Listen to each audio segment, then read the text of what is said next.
Shalom, shalom, shalom, shalom. N'oubliez pas de vous abonner.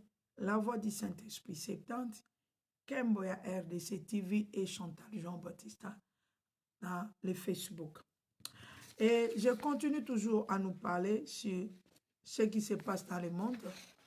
Et je viens vous informer sur l'histoire de Venezuela, pourquoi on est parti chercher le président vénézuélien et l'amener à l'Amérique pour qu'il soit jugé.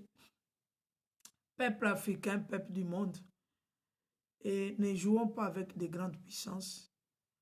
Nous avons vu de quoi ils sont capables.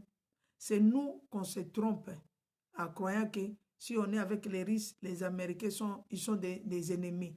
Non, ils ne sont pas les ennemis. C'est nous que nous confondons que les Américains, les Russes et les Chinois sont les ennemis. Non, non, non. Ça, c'est ça qu'on appelle les géopolitiques des grandes puissances. Avec leurs accords, pour leurs intérêts, ils se mettent à table pour faire négocier. Mais chaque personne connaît que l'autre là, il a la puissance plus que moi.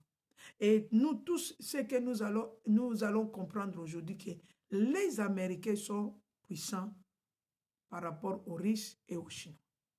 Mais chaque personne a sa puissance qui est aussi supérieure à l'autre. Mais les Américains sont puissants. Pourquoi? Parce qu'on les appelle États-Unis. Donc, ils sont réunis avec des puissances. La Russie était aussi comme ça, mais cet royaume-là a été déjà divisé et les gens ont pris leur indépendance. Donc, la Russie est restée, il est resté lui-même. Chine aussi, il était une grande puissance, mais aujourd'hui, tous ces partis, l'autre pays ont eu leur indépendance et Chine est resté aussi lui-même. Et là, on se trouve dans une situation que nous, les Africains, on se divise et on se partage en désordre. Mais revenons, mettons-nous assis et commencer à réfléchir. Parce que ces trois grandes puissances-là, ils sont partis s'arranger entre eux pour dire que maintenant, là, on ne peut pas avoir un pays qui a deux puissances qui est dans son pays, non.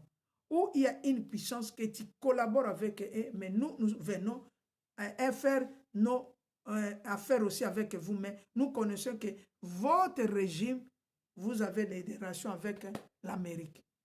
Mais on sera là avec l'affaire, on fera l'affaire avec vous.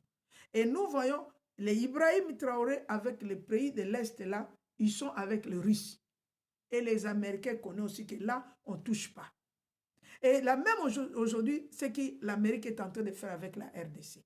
Et il y a d'autres partis aussi qui étaient avec les Chinois. Mais réveillez-vous pour voir clair que c'est nous que on se divise.